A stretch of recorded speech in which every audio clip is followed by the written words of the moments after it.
Emily Carter was the sort of student no one ever noticed until they needed to. She sat in the last row of Dr. Raymond Holt's intimidating advanced mathematics seminar at a top-tier university in Boston. Emily was quiet, painfully shy, and always clutching an old spiral notebook like it was a shield. Her hair usually fell over her eyes when she spoke, which wasn't often, and her name almost never appeared on the class roster of those who spoke up.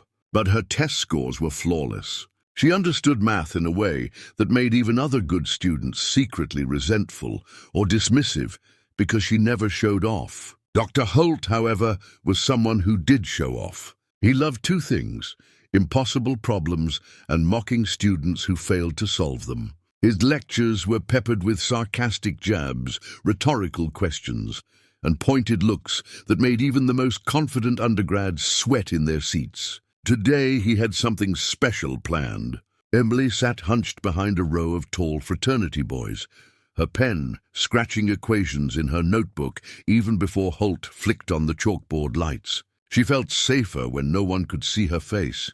Holt turned, eyes gleaming with a kind of cruel thrill as he began scribbling a massive equation across the board. It snaked from one end to the other in sharp, chalky lines, symbols that even the best grad students in his other classes had failed to solve the week before.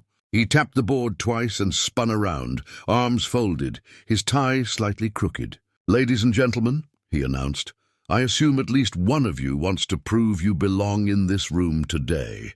He scanned the rows slowly. Silence. A couple of students shuffled in their seats, staring down at open laptops like they might find the answer by sheer luck. Holt's smirk grew.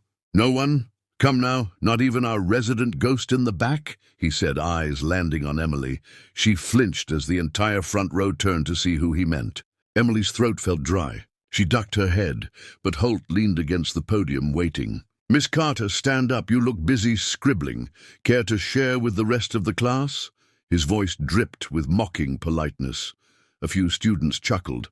One boy near her whispered, "Dead girl walking." Emily's face burned red. She could feel everyone's eyes boring into her. Part of her wanted to stay glued to her chair, to pretend she hadn't heard. But something inside her snapped tight, like a knot pulled too hard. She closed her notebook and stood up, knees trembling slightly. Holt stepped aside with a dramatic wave of his hand, offering her the chalk like he was offering a dagger. She walked slowly down the aisle. Every footstep echoed.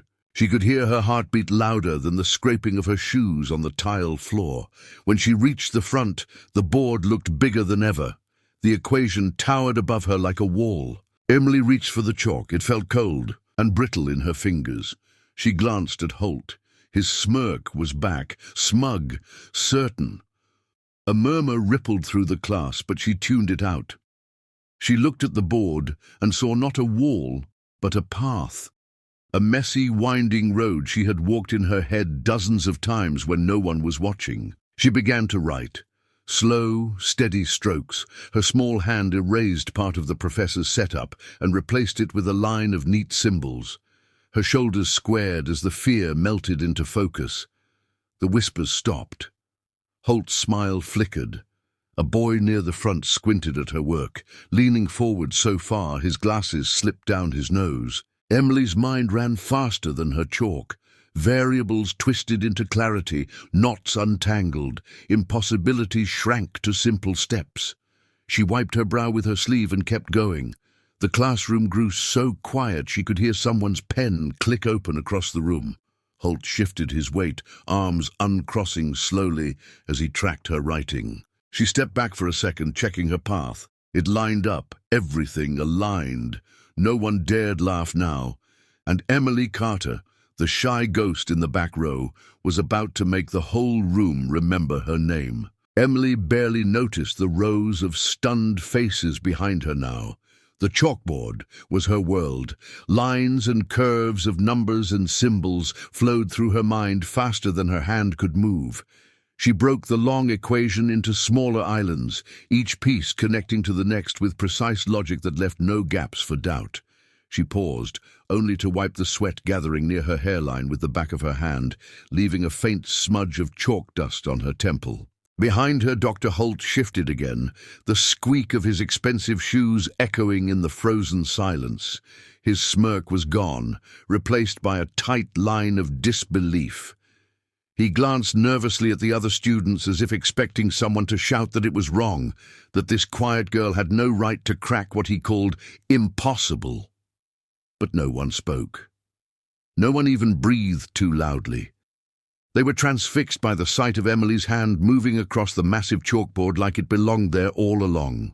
When she reached the far end, she stepped back, her chalk-stained fingers trembling just slightly from the adrenaline. She scanned the entire board, reading her solution the way a poet reads a final line. She knew every step held up. She knew there were no mistakes. Her heart pounded, but her mind was crystal clear, a feeling she wished she could hold on to forever. Emily turned slowly to face the room. A few students near the front snapped out of their stunned daze, blinking at the board, then at her. Some exchanged looks as if to ask, "Did you see that too?" Even the student who had laughed under his breath before now sat rigid, mouth parted in quiet awe. Dr. Holt cleared his throat, breaking the tension like glass underfoot. He walked up to the board, clutching a fresh piece of chalk, like he might challenge her, correct her, prove himself right again. He squinted at her solution, tracing the lines with his finger, mumbling to himself as if trying to poke holes. But each step made sense. Each twist of logic was airtight. The impossible equation was no longer unsolved. It was finished, standing there on the board for everyone to see. Emily watched him, her hands clasped in front of her, smudges of white dust across her knuckles. She should have felt nervous that Holt might lash out. Instead, she felt oddly calm. She realized it didn't matter anymore. Whether he admitted it or not, she had done what no one else could. The class knew it. She knew it. That was enough. Finally, Holt stepped back.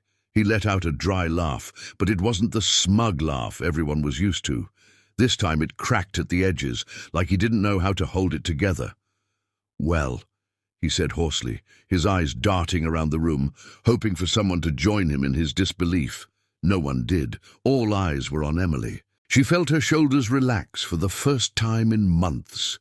She tucked the piece of chalk back into the tray. Someone in the back of the room started clapping, one nervous pair of hands, then another, until the whole room broke into applause that echoed off the old wooden walls. Emily's cheeks flushed, but she didn't shy away from it this time. She stood straighter, letting the warmth of that moment sink in. Holt cleared his throat again, but it was useless now. Whatever power he'd held with mockery and fear slipped from his hands the moment Emily solved what he couldn't. She gave him a small, polite nod, then turned to gather her notebook from her desk. When she walked up the aisle again, the same students who had snickered now parted to let her through. She felt their eyes on her. But for once it didn't feel heavy or cruel. It felt earned, deserved. As she stepped out into the hallway, the late afternoon sun poured through the high windows, and Emily Carter knew one thing for certain: she would never be invisible again.